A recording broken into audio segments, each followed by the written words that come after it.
Hello Cancer, Sun, Moon, Rising, and Venus signs. Kamusta kayo? Sana po nasa mabuti kayong kalagayan. Welcome back po sa Star Tarot. Kung bago kayo rito, welcome din kayo. Thank you sa inyong support. I truly appreciate it and God bless you all. Tignan natin ang mga messages ninyo for the week. Pauna mensahe ninyo ay... When you live in the moment, you will discover the light in simple things. Kaya, napakaganda lang na reminder na to na let's focus on what is happening right now, no? Wag na muna tayong mag-focus sa kung ano ang bukas because we never know what's going to come tomorrow.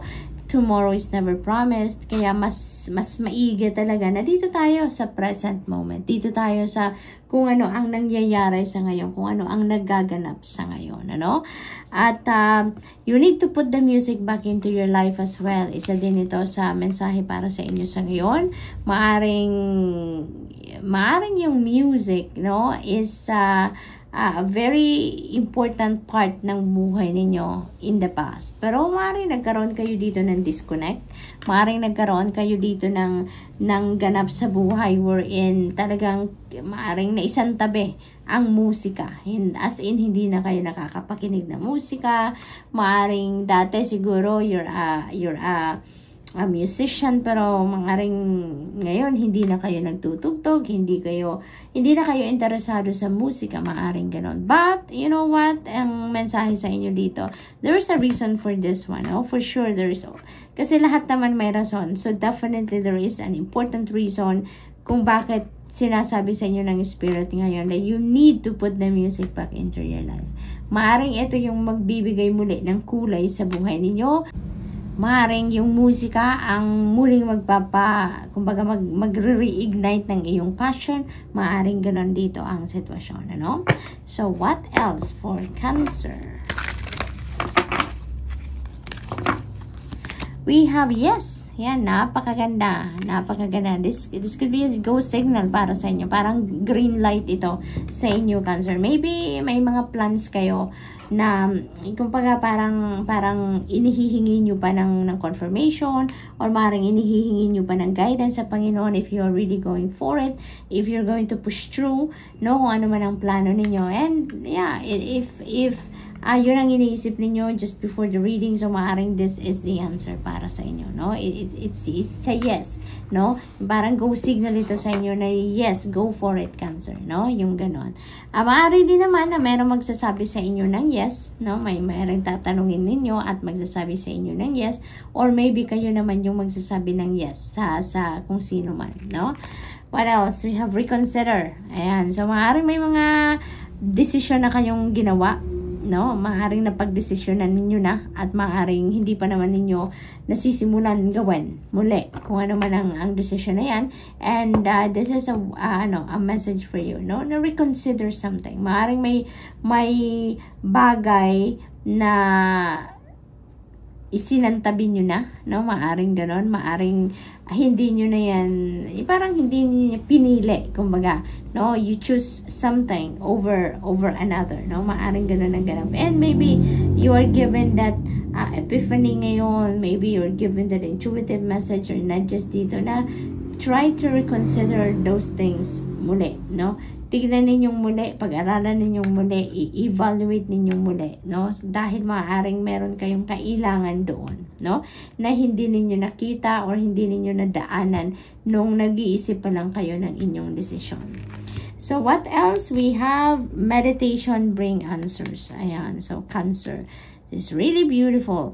Kasi, sa pagma-meditate, ano, it really does wonders, no? Sa katawan natin, sa isip natin, sa buong sarili natin. Because, ang laking na itutulong ng meditation, no? Nararelax tayo, nakakalma ang lahat ng cells sa katawan natin, nagiging maayos at maganda ang pakiramdam natin, yung ganun ba, no?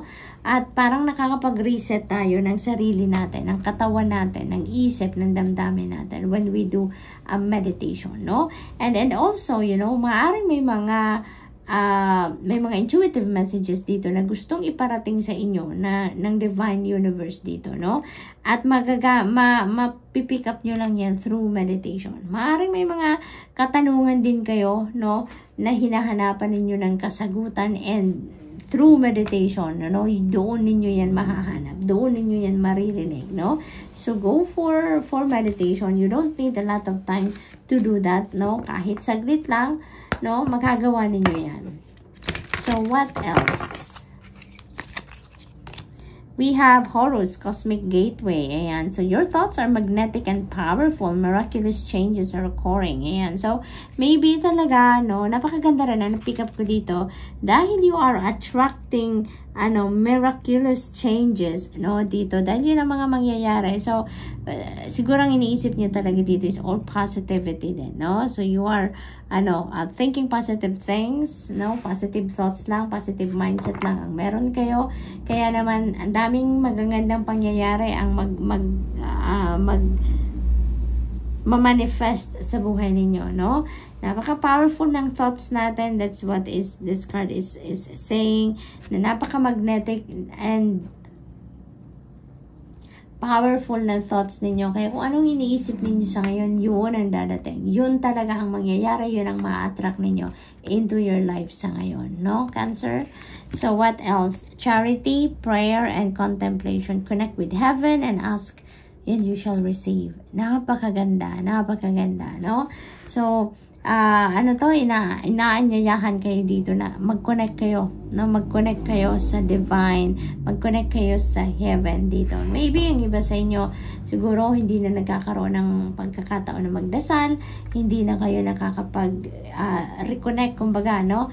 Sa divine universe dahil siguro lagi kayong busy, lagi kayong pagod, yung mga ganon, no? But now, maybe, no, through this reading, kung meron kayong ganitong sitwasyon, maybe magising kayo, na kailangan ninyo din na magdasal, kailangan ninyo na makipag-usap sa Panginoon, yung mga ganon ba, no? And may sabi dito, ask and you shall receive. No? So, parang it is guaranteed na kung ano ang hingiin ninyo ngayon, anong idadasal ninyo, ire-request ninyo sa Divine Universe, that will be given to you. Diba? Guaranteed. Kasi yun, ask and you shall receive. Humingi lang kayo, magdasal lang kayo, at ibibigay sa inyo. No? So, that's really beautiful. So, Commander Astar, call to action, take charge, lead by example, and walk your talk. Ayan, Cancer, ang unang-una na pick up ko dito, leadership role. Maybe you are assuming a leadership role. Maybe you are going to be promoted, no? Siguro into a leadership role. Maaring magiging supervisor ka na, magiging manager ka na, magiging consultant ka na, yung mga ganon, ano? Parang level up ngayon ang inyong posisyon and you will be a leader, no? Kaya take charge and lead by example. Yun ang sinasabi sa inyo dito, no? So, that is really beautiful. So, tingnan natin kung ano pa ang ganap for Cancer.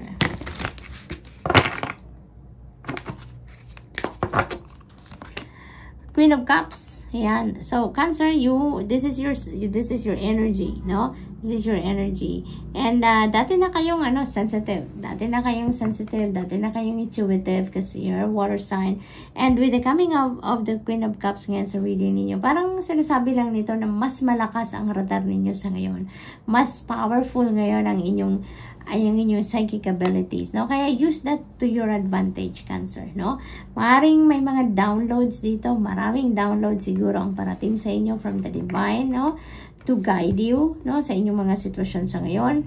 And, ninyo yan, ipakinggan ninyo, no? Pakinggan ninyo, i-access ninyo kung ano yung mga gabay sa inyo, nang sa gayon, nasa right path kayo, nasa ayos kayo, no? So, what else? We have Page of Wands. Ayan. So, ang dami mong creative ideas dito. Ang dami mong creative ideas na lalabas dito. So, kaya siguro talagang magiging isa kang mabuting leader. Napaka pinipili ka na maging leader. It's because, no, very juicy talaga ang isip ninyo, no? So, maaaring ganun din ang ganap. Maaaring yan talaga ang asset ninyo. Yan ang potensyal na nakita sa iyo ng mga higher ranks, no, sa kumpanya.